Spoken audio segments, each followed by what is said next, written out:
One of the tells of a mental breakdown is a profound break from reality. And for Tiny Fingers, it's been a long time coming. I'm a very stable genius. But put aside Trump's attack on U.S. citizens, brown people, political opponents, and even his meltdown over Epstein. Are you still talking about Jeffrey Epstein? Well, now you can see his fatal flaw. The one thing that is quantifiable is the economy. Prices, shortages, tariffs, and the outright malfeasance. These are killing American consumers. And now people can see why. While Trump blames Biden for inflation, the numbers say otherwise. And where before MAGA believed Trump's lies, they're having a hard time swallowing the one lie that now affects everything in their lives, from grocery prices to mortgages. And while Trump seems lost in his fading mental acuity, the simple fact is he just doesn't care. I mean, how do Americans feel about inflation, how it's impacting their lives? I couldn't care less. They think prices are rising, and it's across different.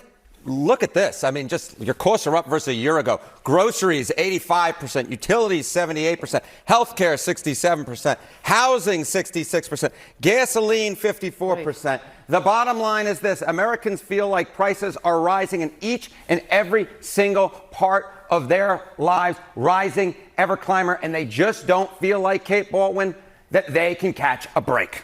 The Treasury Secretary in new comments kind of dismissed the impact tariffs is having on inflation, also saying that prices are going to be coming down in weeks. Some other prices are going to be coming down in months.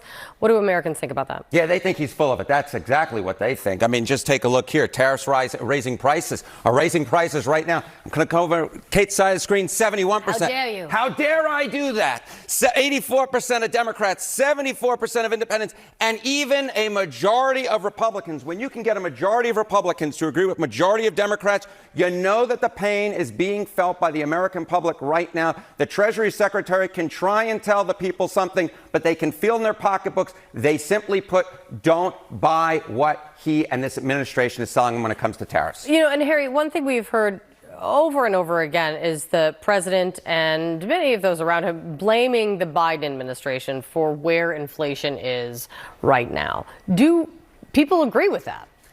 No. You know what? I want to quote Judge Judy, but I'm not going to. I'm merely going to try and say that it's like they're trying to sell ice up at the North Pole when it comes to this. More responsible for the current economy. 62% of Americans say it's Donald Trump. Just 32% say it's Joe Biden. Look, Donald Trump did, in fact, inherit an economy from Joe Biden. But now we are nearly a year into the Donald Trump administration. If the Trump administration is trying to push the buck over there, they simply put, the American folks aren't buying it. They say at this point it is Donald Trump's economy, and what is happening in terms of inflation is his responsibility. So that's what Americans think. And while Trump continues to say that tariffs arouse him. Tariffs. To me, I think it's the most beautiful word in the dictionary. More beautiful than love. Dude, that is a weird motherfucker, right? Anyway, the tariffs are hurting Americans, plain and simple. Every time we go buy something now, you know, the tariffs, what I've seen, the tariffs pass down to the consumer. So if you have to go buy a new sprayer, like the one behind you. Anything that comes from China that's on that sprayer, there's a tariff, and they're just going to pass it directly to us. One more time. If Trump tells a foreign company, one that sells a lot of shit here, if he tells them that for every widget they sell here, they have to pay a tariff, nobody's happy. We're going to add 25 to 100% to the cost American consumers pay. And that means that foreign companies will sell fewer widgets. But Americans can't buy those widgets here because America is no longer a manufacturing nation. And we don't make widgets anymore. We simply can't compete with lower wages other nations pay to workers. Or if Americans buy foreign widgets, they can't buy American products because they have less money to spend. So in response, foreign nations add tariffs to things U.S. companies sell over there, like agricultural products, food. But with Trump deporting immigrants, food prices are skyrocketing. But, and this is a big but, that also means that U.S. companies selling items to foreign nations also see sales drop. And that means they lay off workers here who have less money to buy U.S. stuff. And that's called a recession.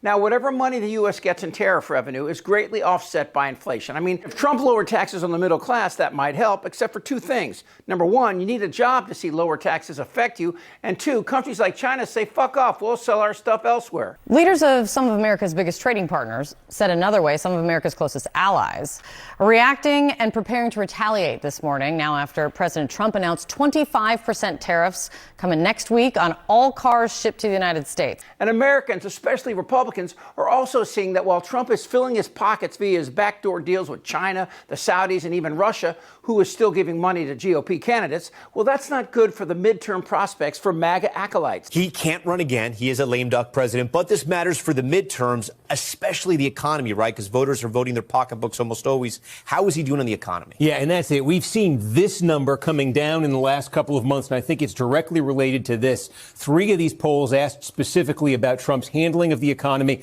And look, the numbers are even worse here. 36, 38, 34% approve. One of the problems for Trump right here is that somewhere 20 and 25% of Republicans are saying they disapprove of how he's handling the economy. And I think this finding from the Fox News poll I really wanted to show you because I think it gets to the heart of it. They asked overall voters, do you think Trump's economic policies have helped? Only 15%, hurt 46%, or no different. Compare this to the last president, Joe Biden.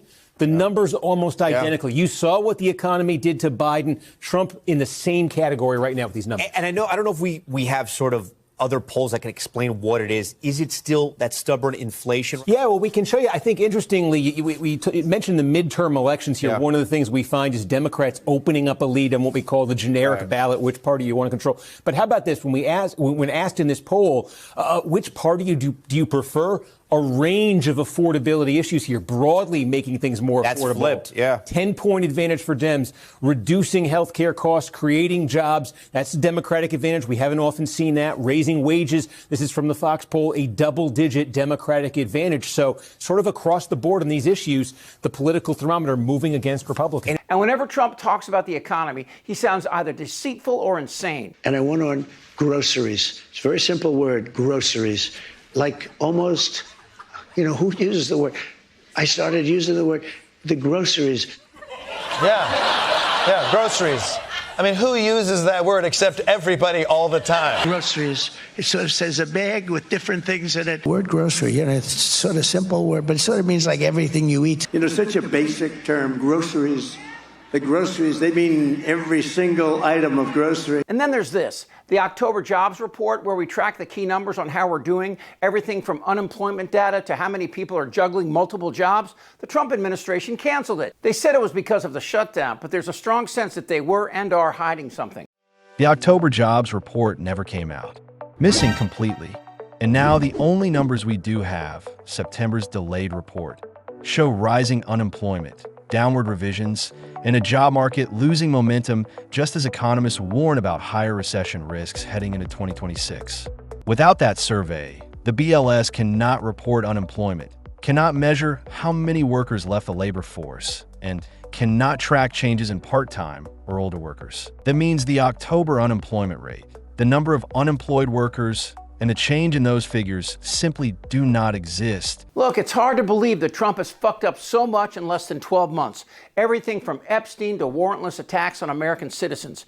But Trump's ignorance and sociopathy are now creating a slow-moving recession that, like an aircraft carrier, is hard to stop and turn around. And while billionaire and trillionaires companies top the stock market surge, there's a growing fear that a cancerous economy is growing underneath. The group of trillion-dollar brands known as the Magnificent Seven, including Alphabet, Amazon, Apple, Meta, Microsoft, they've been at the forefront of these gains, thanks in a large part to corporate spending and intense interest in artificial intelligence. But economists and investors are raising concerns about the companies that aren't part of the AI investment boom. In other words, most businesses in the United States. While Trump's legacy up to now has been one of grift, racism, and misogyny, in the end, will he be remembered as a 6-time bankrupted sociopath who brought a nation to its economic knees? Goddamn right. They had what?